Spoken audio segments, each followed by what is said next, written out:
2026 के एक zombie apocalypse ने दुनिया के नक्शे को ही बदल कर रख दिया और बस 1% ह्यूमन ही अनइन्फेक्टेड बचे। हम उनमें से ही कुछ सर्वाइवर को देखते हैं जिन्हें जान से मारने के लिए एक पूरी की पूरी आर्मी ही घेर लेती है, लेकिन आर्मी इन लोगों के ऊपर गोली चला पाती उससे पहले ही जमीन के नीचे से सैकड़ों इन्फेक्टेड लोग निकलकर उस आर्मी की तरफ बढ़ते हुए उन्हें चीरने फाड़ने लगते हैं। पर ये आर्मी इन सर्वाइवर को जान से क्यों मारना चाहती है, वो जानने के लिए हम लोगों को थोड़ा सा पीछे चलना पड़ेगा। जब हेनरी नाम का ये बंदा अपने छोटे गूंगे बहरे भाई सैम के साथ जूल और एली के रूम में घुसकर उन दोनों को गन पॉइंट पर ले लेता है। अब वैसे इस सीरीज का सेकंड पार्ट है और इसका फर्स्ट पार्ट मैं ऑलरेडी एक्सप्लेन करके अपने चैनल पर अपलोड कर चुका हूँ, तो अगर आप लोगों ने अभी तक उसको नहीं देखा है तो आप उसको डिस्क्रिप्शन पर या फिर पिन कमेंट पर दिए गए लिंक पर क्लिक करके वॉच कर सकते हो। अभी के लिए हेनरी और सैम जूल और एली को शांत रहने के लिए बोलते हैं और अपने बारे में बताना चालू करते हैं। असल में पहले के समय पर हेनरी और उसके साथी फेडरा सोल्जर्स के लिए ही काम करा करते थे, पर जब कैथरीन और उसके लोगों ने इस जगह पर तख्ता पलट करा था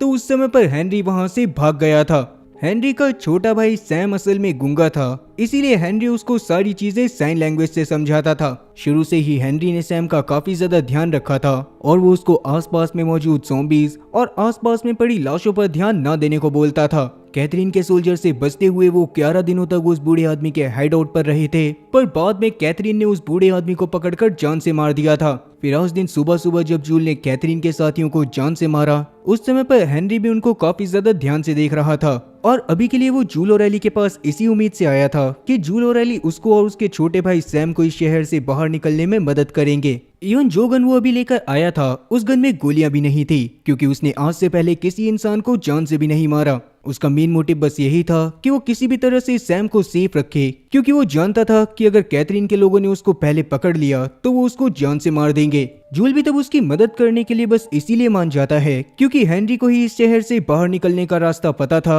और जूल को बस उसकी मदद लेकर शहर के बाहर पहुंचने तक सामने आने वाली हर मुसीबत को खत्म करना था। तब हेनरी उनको कुछ अंडरग्राउंड टनल्स के पास ले जाता है जिनमें 20 साल पहले फेडरा के सोल्जर ने काफी सारे इन्फेक्टेड लोगों को बंद करा था और तब से वो सारे इन्फेक्टेड लोग वहीं पर बंद थे। अब वैसे उन सब से तो जूल लड़ाई कर सकता था, पर अगर ऊपर वाले रास्ते से वो लोग जाते तो कैथरीन के लोग किसी भी हालत में उन लोगों को जान से मार देते। अब काफी देर तक आगे चलने के बावजूद भी उन लोगों को कोई भी ज़ॉम्बी नहीं मिलता, इसीलिए वो एक प्ले स्कूल टाइप की जगह पर रुककर आराम करने लगते हैं। उस समय पर एली और सैम तो खेल रहे थे, पर हेनरी उस समय पर जूल से बातें कर रहा था। उस समय पर वो बताता है कि असल में पहले के समय पर सैम को ल्यूकेमिया हो गया था, जिसकी दवाई सिर्फ फेडरा के सोल्जर्स के पास थी और अगर हेनरी को वो दवाई चाहिए थी तो उस समय पर उसे कैथरीन के भाई को मारना था। यही रीजन भी था कि उसने सैम की जान बचाने के लिए कैथरीन के भाई को जान से मार दिया था और कैथरीन अभी उसके पीछे नहा धो के पड़ी थी। तब कहीं ना कहीं जूल भी इस बात को समझता है, क्योंकि अगर अभी सारा जिंदा होती और उसके साथ भी सेम सिचुएशन होती तो जूल भी यही हरकतें करता।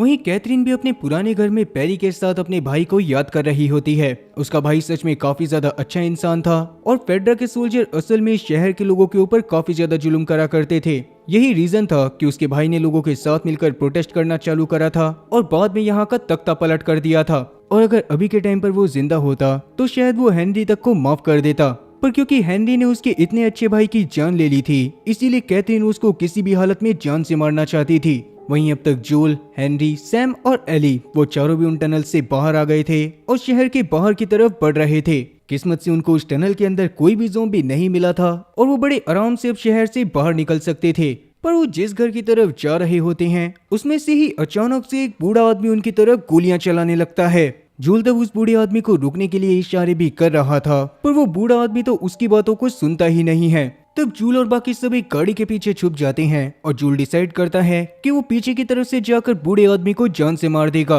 और बाद में ऐसा ही होता है। जूल किसी तरह से उस बूढ़े आदमी के घर में घुस जाता है और उसको खत्म कर देता है। पर यहाँ पर सबसे बड़ी दिक्कत ये थी कि उस बूढ़े आदमी के घर में एक रेडियो रखा हुआ था और उसमें कैथरीन की आवाज आ रही थी। मतलब कि मरने से पहले उस बूढ़े आदमी ने कैथरीन और उसके साथियों को हेनरी और सैम के बारे में बता दिया था और इस जगह पर अब जल्दी ही कैथरीन और उसके सभी साथी आने वाले थे। तब जूल हेनरी और बाकी सबको वहां से निकलने का इशारा करता है और वो दूर से आ रहे कैथरीन और उसके सोल्जर्स के ट्रक के ऊपर फायर करने लगता है। उसने एक ट्रक के ड्राइवर को जान से मार के ट्रक को क्रैश भी करवा दिया था पर उसके बावजूद भी वहाँ पर काफी सारे सोल्जर थे। उनमें से कुछ सोल्जर हेनरी, एली और सैम को घेर लेते हैं और तब तक वहाँ पर कैथरीन आकर हेनरी को बाहर निकलने को बोलने लगती है। हेनरी भी तब इस बात को समझ गया था कि अब यहाँ से बचकर निकलने का कोई भी रास्ता नहीं है, इसीलिए वो एली से सैम को वहाँ से लेकर भागने को बोलता है और खुद कैथरीन के सामने आ जाता है। कैथरीन भी तब उसको शूट करके जान से मारने ही वाली थी कि उससे पहले ही अचानक से पास के घर में क्रैश हुआ एक ट्रक जमीन के अंदर घुस जाता है। उस जमीन के अंदर से काफी सारे ज़ॉम्बीज निकल गए थे और उस टाइम का सबसे बड़ा ज़ॉम्बी ब्लॉटर था। ब्लॉटर भी उन सभी ज़ॉम्बीज के साथ था और वो सच में काफी ज्यादा खतरनाक लग रहा था। आते ही उन सभी ज़ॉम्बीज ने कैथरीन की सेना के ऊपर ही अटैक करना चालू कर दिया था और सारे लोग उनसे लड़ने में बिजी हो गए थे। उस समय को मौका देखकर तुरंत ही हेनरी भागते हुए एली और सैम के पास चला जाता है और वो लोग भी अपनी जान बचाने के लिए गाड़ी के अंदर जाने की कोशिश करने लगते हैं। तब एली तो उस गाड़ी के अंदर घुस गई थी, पर उस समय पर हेनरी और सैम को गाड़ी के नीचे घुसना पड़ता है। जूल भी उस गाड़ी के आसपास मौजूद सभी ज़ॉम्बीज को मारे जा रहा था ताकि बाकी सारे लोग उन ज़ॉम्बीज से सेफ रहें। तभी अचानक से एक छोटी बच्ची जो ज़ॉम्बी थी वो उस गाड़ी के अंदर घुस जाती है और एली को उस गाड़ी से बाहर आना पड़ता है। नीचे एक ज़ॉम्बी ने भी सैम के ऊपर अटैक कर दिया था, लेकिन हेनरी उसको जैसे तैसे छुड़वा लेता है। तब तक उस ब्लॉटर ने भी जाकर कैथरीन के कमांडर फेरी का सर उखाड़ दिया था और अभी वो कैथरीन को मारने की कोशिश करने वाला था। अब जब तक कैथरीन और उसके बाकी सारे लोग उन ज़ॉम्बी से लड़ने में बिजी होते हैं, उस समय पर जूल नीचे आकर बाकी सबके साथ उस जगह से निकलने लगता है। लेकिन तब तक कैथरीन उन लोगों के पास वापस से आ गई थी और वो हेनरी को शूट करने वाली थी, लेकिन इस बार उसके ऊपर वो छोटी ज़ॉम्बी लड़की अटैक कर देती है और तब जूल और बाकी सारे भागकर पास के एक मोटल में चले जाते हैं, जिसके बाद वो दूसरे वाले रूम में जाकर सो जाता है और अब तक हेनरी भी सो चुका था। उस समय पर सैम काफी ज्यादा परेशान होता है, इसीलिए एली आकर उससे बातें करने लगती है। तब जाकर एली को पता चलता है कि असल में जब उस ज़ॉम्बी ने सैम के ऊपर अटैक करा था तब उस ज़ॉम्बी ने सैम के पैरों में काट लिया था। एली तब उसको शांत करवाने की कोशिश कर रही थी, पर छोटा सैम सिर्फ यही चाहता था कि एली रात भर उसके साथ जगी रहे। एली भी तब इस पर मानते हुए सैम को हक करती है, पर थोड़ी ही देर बाद उसकी आंख लग गई थी। फिर जब वो सुबह तक उठती है तो उस समय पर सैम पूरी तरह से ज़ॉम्बी बन चुका था और वो एली के ऊपर अटैक कर रहा था। जैसे ही इस बारे में जूल को पता चलता है, वैसे ही वो सैम को शूट करने की कोशिश करता है, पर उसके शूट करने से पहले हेनरी खुद ही सैम को शूट कर देता है। और ये सीन सच में काफी ज्यादा इमोशनल था, क्योंकि अपने हाथों से सैम को मारने का दुख हेनरी झेल नहीं पाता और वो अगले पल खुद को भी शूट करके खत्म कर लेता है। जूल और एली भी इस बात से काफी ज्यादा दुखी हो गए थे, पर अभी के लिए उन दोनों की कब्र बनाने के बाद वो लोग अपने सफर को चालू करते हैं। इसी तरह से अपने सफर पर चलते चलते उन लोगों को 3 महीने बीत चुके थे और अब सर्दियों का मौसम आ गया था। जूल तब एली के साथ एक आदमी के घर में घुस जाता है, क्योंकि उस आदमी को टॉमी के बारे में खबर हो सकती थी। पर उस आदमी से मिलने पर जूल को बस ये बात पता चलती है कि आज से काफी साल पहले टॉमी को रिवर ऑफ डेथ के दूसरी तरफ जाते हुए देखा गया था। वो पास में ही मौजूद एक बहुत बड़ी रिवर थी, जिसके दूसरी तरफ काफी सारी लाशें पड़ी हुई थी। इसीलिए यही माना जाता था कि उस जगह पर काफी सारे इन्फेक्टेड लोग हैं, जो कि इंसानों को देखते ही उन्हें जान से मार देते हैं। ये बात जानने के बाद जूल को काफी ज्यादा डर लगने लगता है और साथ ही उसको पैनिक अटैक्स भी आते हैं। लेकिन जैसे तैसे वो खुद को संभालते हुए एली के साथ अपने सफर को चालू करता है और रात के लिए वो पास की ही एक जगह पर सोने का डिसाइड करते हैं।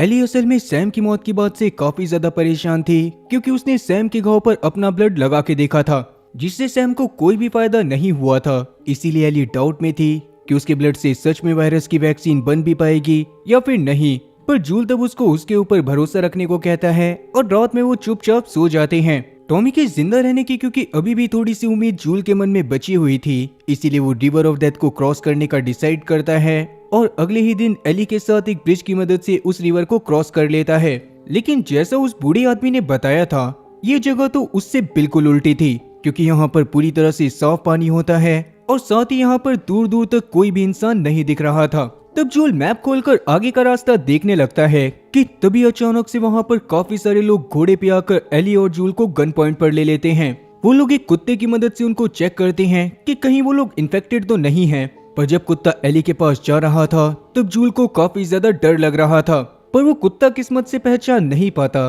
कि एली को पहले किसी इन्फेक्टेड इंसान ने काटा हुआ है। वो तो उल्टा एली के साथ खेलने लग गया था। तब मारिया नाम की एक औरत उनके सामने आती है और उन दोनों के वहां पर आने का कारण पूछती है। तब जूल उन लोगों को अपने नाम के साथ साथ टॉमी के भी नाम के बारे में बताता है। जो सुनने के बाद मारिया काफी ज्यादा हैरान हो जाती है और तुरंत ही जूल और एली को एक एक घोड़े पर बैठाकर अपने गांव जैक्सन में ले जाती है। जैक्सन को उन लोगों ने किसी शहर की तरह बना रखा था, जहां पर चर्च, स्कूल, दुकानें ऐसे टाइम पर भी मौजूद थी। उसके चारों तरफ उन लोगों ने बड़ी बड़ी दीवारों को खड़ा कर रखा था और यहाँ पर लोग पूरी तरह से फ्री होकर जीते थे। तब गांव में जाने के बाद जूल की नजर टॉमी पर पड़ती है और वो दोनों एक दूसरे से मिलने के बाद काफी ज्यादा खुश होते हैं। साथ ही तब हमें ये बात भी पता चलती है कि असल में वो लाशों वाली बात और साथ ही वो इन्फेक्टेड लोगों वाली बात, वो सारी की सारी चीजें झूठ थी और इन्हीं लोगों ने वो बातें फैलाई थी ताकि बाहर के शहरों से कोई भी इस जगह पर आने की हिम्मत ना करे। फिर खाना खाते समय जूल को ये बात भी पता चलती है कि मारिया असल में कोई और नहीं बल्कि टॉमी की बीवी थी। फायरफ्लाइज के ग्रुप को छोड़ने के बाद टॉमी इस जगह पर आ गया था और जल्दी ही मारिया को यहाँ का मेयर भी बनाया जाने वाला था। जूल वहाँ पर आ रही इलेक्ट्रिसिटी को देखकर तो सबसे ज्यादा शॉक था, पर टॉमी उस समय पर बताता है कि असल में पास में एक डैम मौजूद है जिसकी मदद से ही वो इलेक्ट्रिसिटी को बनाया करते थे। टॉमी को भी यही लग रहा था कि अगर जूल उसको ढूंढते हुए आया है तो वो एली के साथ यहीं पर रहेगा, लेकिन इसी बारे में बात करने के लिए जूल टॉमी को अपने साथ पास के एक बार में ले जाता है और वहाँ पर ड्रिंक करते हुए वो दोनों बातें करने लगते हैं। तब टॉमी से बात करने के बाद जूल को ये बात तो पता चल गई थी कि फायरफ्लाइज के ज्यादातर मेंबर ने अपना बेस एक यूनिवर्सिटी में बनाया हुआ है, जहाँ पर पहुँचने में उन लोगों को एक हफ्ते का टाइम लगने वाला था। पर रास्ते में काफी सारे इन्फेक्टेड लोग थे और साथ ही काफी सारे लुटेरे भी थे जो कि आने जाने वाले सभी लोगों का सारा सामान लूट लेते थे। ये सारी चीजें जानने के बाद जूल चाहता था कि टॉमी भी उन लोगों के साथ उनके सफर पर जाए, पर टॉमी अभी इसके लिए साफ मना कर देता है क्योंकि अभी के लिए मारिया प्रेग्नेंट थी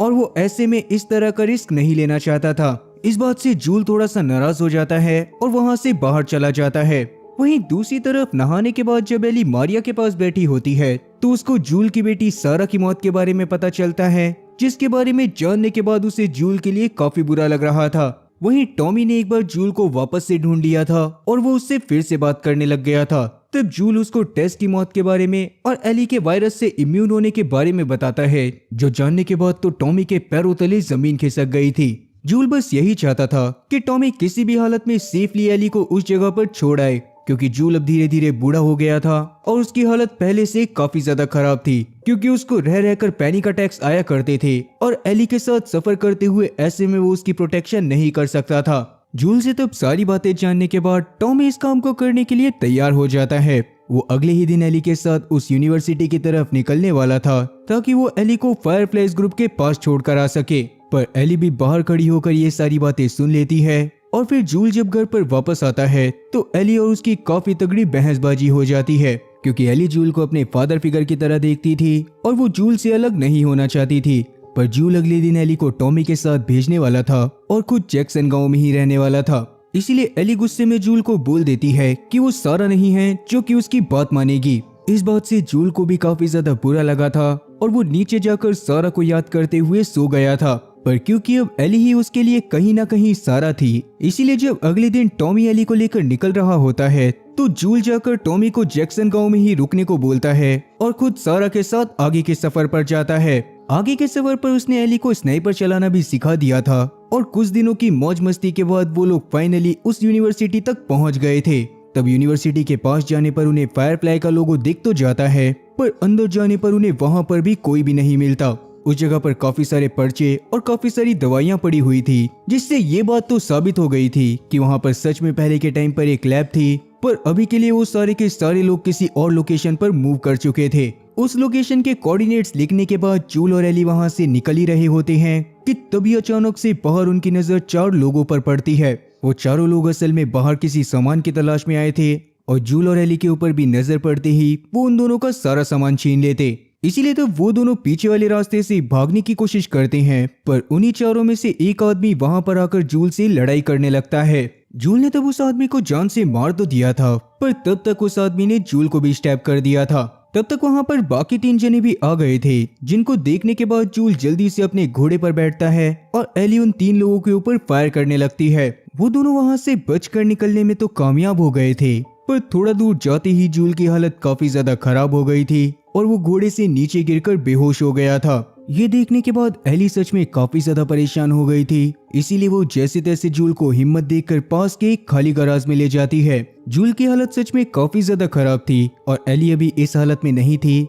कि वो एक और अपने पसंदीदा इंसान को खो दे। इसी के साथ कहानी यहाँ पर से पास्ट में जाती है, जब हम लोग देखते हैं कि बचपन से ही एली को एक फेडरल ऑर्गेनाइजेशन में रखा गया था। एली बचपन से ही काफी ज्यादा कॉन्फिडेंट थी और उसके अंदर लीडर बनने के भी सारे लक्षण थे। बचपन से ही फेडरल ऑर्गेनाइजेशन वाले बच्चों को ट्रेन करा करते थे ताकि उन लोगों के बड़े होने पर जो लोग काबिल हों उन लोगों को ऑफिसर बनाया जा सके। तब एक दिन ट्रेनिंग के दौरान एली की लड़ाई बेथनी नाम की एक लड़की से हो जाती है और एली उसको इतनी बुरी तरह से मारती है कि उसके 15 टाके आते हैं। तब इस बात से एली को एक ऑफिसर डांटता भी है और बाद में एली अपने रूम में जाकर चुपचाप सो जाती है। उसके रूम में एक राइली नाम की लड़की का भी बेड था जो कि कुछ समय पहले फेडरल ऑर्गेनाइजेशन से भाग गई थी। वो एली की बेस्ट फ्रेंड थी और एली उसको भी काफी ज्यादा याद करती थी। लेकिन आज शायद किस्मत काफी ज्यादा अच्छी थी क्योंकि राइली खुद ही एली से मिलने के लिए आ गई थी और बाद में वो दोनों घूमने के लिए बाहर निकल जाते हैं, जिसके बाद उन दोनों ने एक बूढ़े आदमी की लाश के पास से अल्कोहल को चुरा लिया था और वो उसको पीने के बाद झूमते हुए फेडरल ऑर्गेनाइजेशन से बाहर निकल गए थे। राइली के आ जाने से एली को काफी ज्यादा अच्छा लग रहा था, पर राइली से बात करके एली को पता चलता है कि एली ने फेडरल ऑर्गेनाइजेशन को छोड़ दिया है और अब उसने फायरफ्लाई ग्रुप को ज्वाइन कर लिया है। फेडरल ऑर्गेनाइजेशन में काफी ज्यादा दिक्कतें थी क्योंकि आर्मी के लोग बिल्कुल भी अच्छे से बिहेव नहीं करा करते थे, यहाँ तक कि लोगों को आर्मी कैंप में भरपेट खाना भी नहीं मिलता था, जबकि फायरफ्लाई ग्रुप वाले एकदम परिवार वालों की तरह रहते थे और उन्हें किसी भी हालत में दुनिया में बदलाव चाहिए था। राइली खुद भी एली से यही चाहती थी कि एली भी फायरफ्लाई ग्रुप को ज्वाइन कर ले, पर एली किसी भी हालत में फेडरल ऑर्गेनाइजेशन को नहीं छोड़ना चाहती थी। अभी वो दोनों इस बारे में ज्यादा बात नहीं करते और एंजॉय करने के लिए पास के एक मॉल में चले जाते हैं। उस मॉल के अंदर वैसे तो इन्फेक्टेड लोग थे जिनकी वजह से ही उस मॉल को पूरी तरह से बंद कर दिया गया था, पर क्योंकि राइली के पास एक गन भी होती है इसीलिए वो एली के साथ उस मॉल के अंदर चली जाती है। एली ने उससे पहले कभी भी मॉल को नहीं देखा था, इसीलिए राइली ने मॉल की लाइट्स को भी पूरी तरह से ऑन कर दिया था और वहाँ के नज़ारे को देखने के बाद एली तो काफी ज्यादा खुश थी। वो वहाँ के झूलों में झूलते हैं, वहाँ के आर्केड में जाकर काफी देर तक मॉर्टल कॉम्बैट खेलते हैं और बाद में अलग अलग मास्क पहनकर काफी देर तक डांस भी करते हैं। एली अभी के लिए ये चाहती थी कि राइली उसके साथ वापस से फेडरल ऑर्गेनाइजेशन में ही चली जाए क्योंकि वहां पर जाकर वो काफी ज्यादा मेहनत कर सकते थे और ऑफिसर बनने के बाद बाकी लोगों के हालातों को भी सही कर सकते थे। लेकिन उस समय पर एली को ये बात पता चलती है कि राइली को असल में पहले ही उसकी जॉब दे दी गई थी जो कि सीवेज को साफ करना था, और क्योंकि फेडरा में रहकर राइली ये काम नहीं करना चाहती थी इसीलिए वो फेडरा के कैंप से भाग गई थी। अब उन दोनों की इसी तरह की बातचीत की वजह से अंदर सोता हुआ एक ज़ॉम्बी जग जाता है, लेकिन अभी इस बारे में उन दोनों को कोई भी खबर नहीं होती। तब एली को ये बात भी पता चलती है कि असल में इतने दिनों से राइली इसी मॉल के अंदर रह रही थी और यहाँ पर रहकर उसने काफी सारे बॉम्ब्स बनाए थे। उसको फायरफ्लाई वालों ने एक मिशन दिया था कि उसे फेडरा के कैंप में जाकर इन सभी बॉम्ब्स को ब्लास्ट करना था।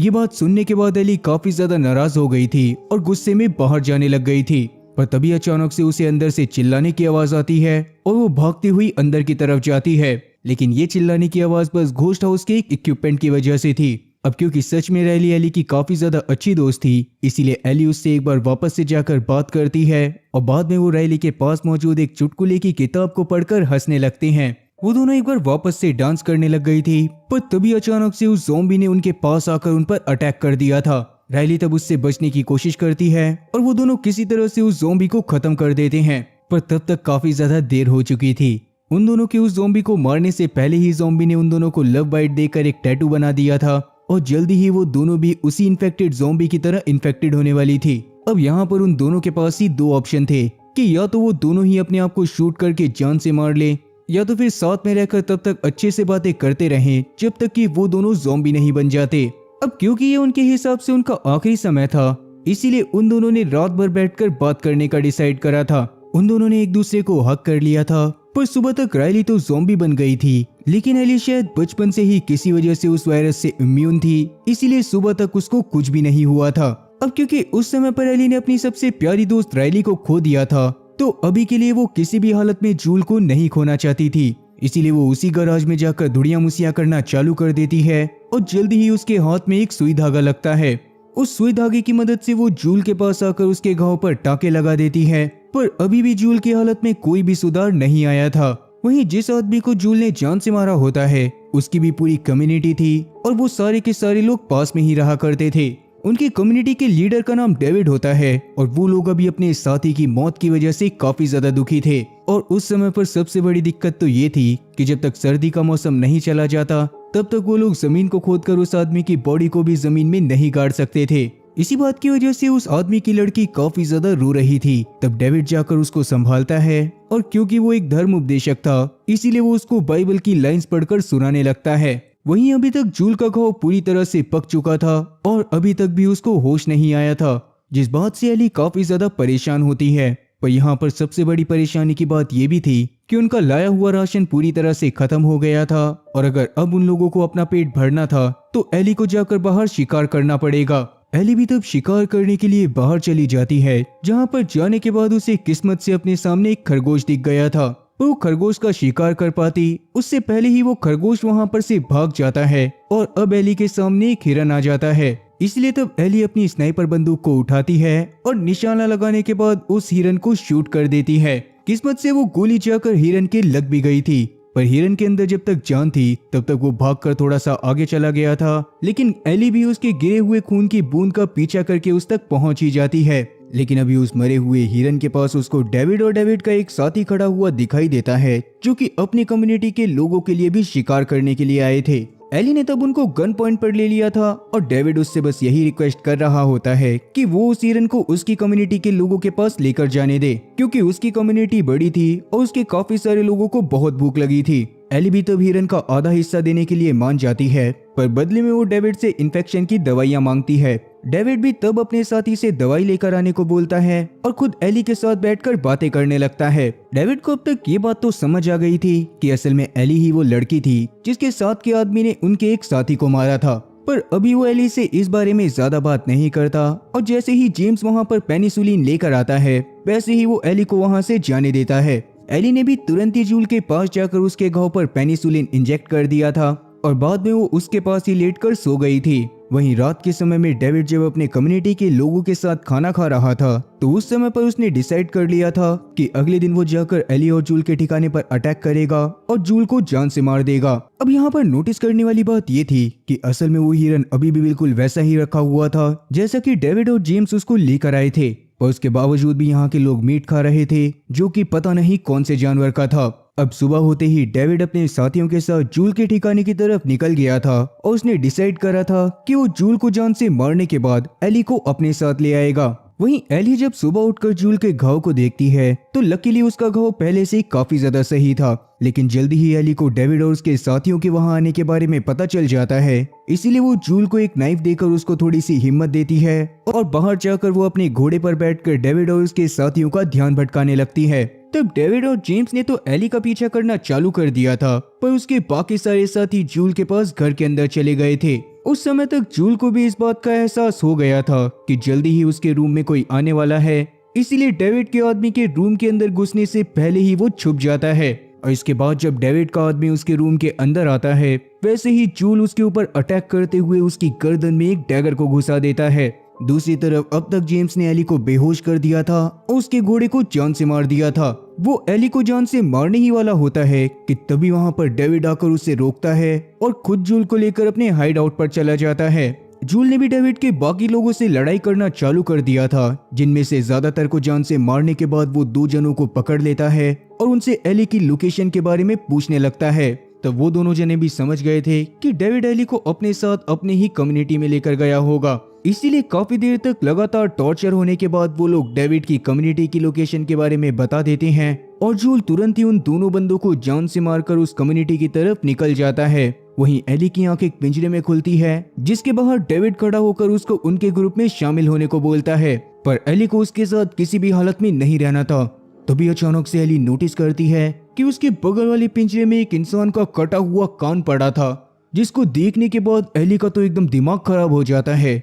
और उसको कहीं ना कहीं ये बात समझ में आ गई थी कि असल में डेविड अपने कम्युनिटी के लोगों का पेट भरने के लिए इंसानी मांस को भी काट कर खाता है। एली को भी जूल की भी काफी ज्यादा टेंशन हो रही थी, इसीलिए वो बातें करते हुए जैसे तैसे डेविड को अपने पास बुलाती है और बाद में उसकी एक उंगली तोड़ देती है, जिससे गुस्सा होकर डेविड ने भी एली की नाक तोड़ दी थी। पर एली को इस बात का जरा भी अफसोस नहीं था। इसीलिए तब डेविड उसको और ज्यादा टॉर्चर करने के लिए उसको ही जान से मारने का डिसाइड करता है और अपने दोस्त जेम्स को बुलाकर वो एली को भी काटने के लिए ले जाता है। पर एली वहां पर जेम्स से झूठ बोलती है कि उसने डेविड को काट लिया है और वो इन्फेक्टेड थी। उसके हाथ पर इन्फेक्टेड लोगों का मार्क देखकर वो लोग काफी ज्यादा डर गए थे और उतने में ही मौका पाकर एली ने बुचर नाइफ को छीनकर सीधा जेम्स के ऊपर अटैक कर दिया था, जिससे जेम्स की तो मौके पर ही मौत हो गई थी और एली वहां से भागने की कोशिश कर रही थी। तब डेविड उसके पीछे जाता है, लेकिन एली एक जलती हुई लकड़ी को उठाकर जेम्स की तरफ फेंकती है, जिससे जिस बिल्डिंग में वो लोग होते हैं उस बिल्डिंग में पूरी तरह से आग लग जाती है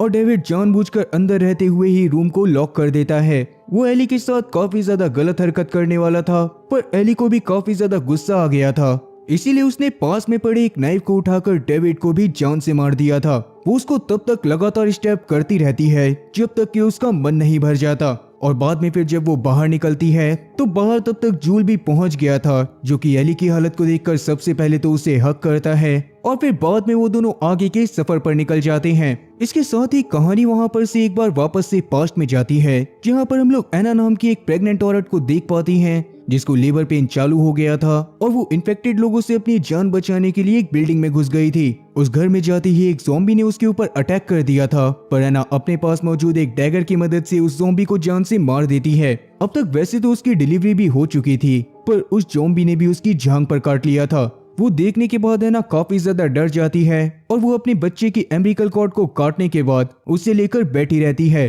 इसके बाद रात के समय में फायरफ्लाई ग्रुप और साथ ही मैरियन ने उस औरत को ढूंढ लिया था और मैरियन एना की काफी ज्यादा अच्छी दोस्त थी, इसलिए एना तब उस बच्ची को मैरियन को देती है ताकि मैरियन उसको सुरक्षित रख सके। जिसके बाद ना चाहते हुए भी मैरी को एना को जान से मारना पड़ गया था और वो उस छोटी बच्ची, जो कोई और नहीं बल्कि एली थी, उसको लेकर वापस आ गई थी। अब मैरियन क्योंकि नहीं चाहती थी कि बचपन से ही एली को काफी ज्यादा खून खराबा देखने को मिले, इसीलिए उसने पहले उसे फेडरल ऑर्गेनाइजेशन के पास ही छोड़ दिया था, पर बाद में राइली की वजह से मैरियन को एली वापस से मिल गई थी। खैर, अपने सफर को चालू करते हुए वो लोग उस हॉस्पिटल के पास फाइनली पहुंचने वाले थे, जहां पर वो फायरफ्लाई ग्रुप के मेंबर एली के ब्लड से एंटीडोट बनाने वाले थे। पर अभी डेविड वाले इंसिडेंट की वजह से एली का मूड काफी ज्यादा खराब होता है और अभी के लिए वो जूल से भी सही से बात नहीं कर रही थी। जूल उस समय पर हर मुमकिन कोशिश कर रहा था कि वो एली का मूड सही कर सके और फाइनली जब उन्हें काफी सारे जिराफ दिखाई देते हैं तो जूल इसमें कामयाब भी हो जाता है। और वो इसी बारे में बातें करते हुए थोड़ा सा आगे बढ़ ही रहे थे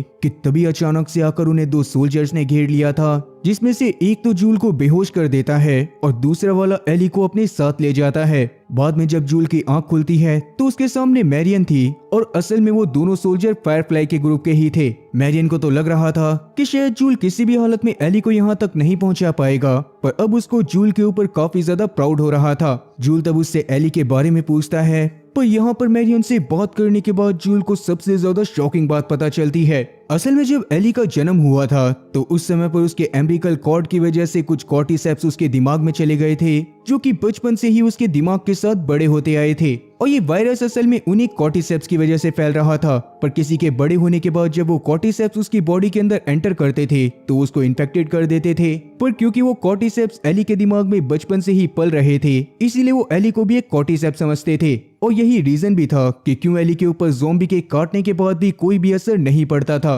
क्योंकि ज़ॉम्बी काटने के बाद इंसानों के अंदर अपने कॉर्टिसेप वायरस को ही इंजेक्ट करता था, पर एली के अंदर तो वो वायरस बचपन से ही पल रहा था और क्योंकि अब उस वायरस की दवाई बनानी थी इसीलिए एली के दिमाग से उन कॉर्टिसेप्स को निकालना पड़ेगा, पर उन कॉर्टिसेप्स को निकालने के दौरान एली की मौत हो जाएगी। जूल को जैसे ही ये बात पता चलती है वैसे ही वो काफी ज्यादा गुस्से में आ जाता है, पर मैरियन उसकी एक भी बात को नहीं सुनती और अपने दो सोल्जर के साथ जूल को बाहर भेजने लगती है, क्योंकि बेशक से एना ने मैरियन को उसकी बेटी की जान बचाने के लिए बोला था, पर एली की वजह से पूरी दुनिया को बचाया जा सकता था, इसीलिए मैरियन उसको जान से मारना चाहती थी। अब तक काफी सारे डॉक्टर की टीम्स भी आ गई होती है जो कि एली के ऊपर सर्जरी परफॉर्म करने वाली थी, पर उसी बीच में नीचे जाते हुए जूल उन दोनों सोल्जर में से एक की गन को छीन लेता है और उन दोनों सोल्जर को जान से मार देता है। जिसके बाद ऊपर जाते ही उसने एली के पास मौजूद सर्जन को ही जान से मार दिया था और बाद में वो एली को उठाकर नीचे मौजूद गाड़ी के पास ले गया था। लेकिन तभी अचानक से उसके पास मैरियन आ जाती है, जो कि एली के दिमाग से कॉर्टिसेप्स निकालने के फायदे बता रही थी। लेकिन जूल को तो उन्हें सुनने में कोई इंटरेस्ट ही नहीं था और जूल क्योंकि ये बात भी जानता था कि अगर मैरियन जिंदा रही तो वो वापस से एली के पीछे जरूर आएगी, इसीलिए उसने मैरियन को भी जान से मार दिया था और वो एली को वहां से लेकर निकल गया था। इवन रास्ते में जब एली को होश आता है तो जूल से सारी चीजें जानने की कोशिश करती है, लेकिन जूल उसको झूठ बोल देता है कि काफी सारे लुटेरों ने उस जगह पर अटैक कर दिया था और इसीलिए जूल को किसी तरह से एली को वहां से लेकर भागना पड़ा। एली को ये बातें पूरी तरह से हजम तो नहीं हो रही थी, पर अभी के लिए वो जूल से इस बारे में कंफर्मेशन लेती है और बाद में वो लोग टॉमी के शहर यानी कि जैक्सन शहर की तरफ निकल पड़ते हैं। जैक्सन शहर के अंदर जाने से पहले एली ने जूल से एक बार वापस से पूछा था कि फायरफ्लाई ग्रुप के साथ अभी जो भी हुआ उसमें जूल का कोई हाथ है या फिर नहीं, पर जूल उससे तब भी झूठ बोलता है क्योंकि वो जानता था कि अगर एली को ये बात पता चलेगी कि उसके मरने से पूरी दुनिया को बचाया जा सकता था और उसके बावजूद भी जूल ने उसकी जान बचाई तो एली को काफी ज्यादा गुस्सा आएगा।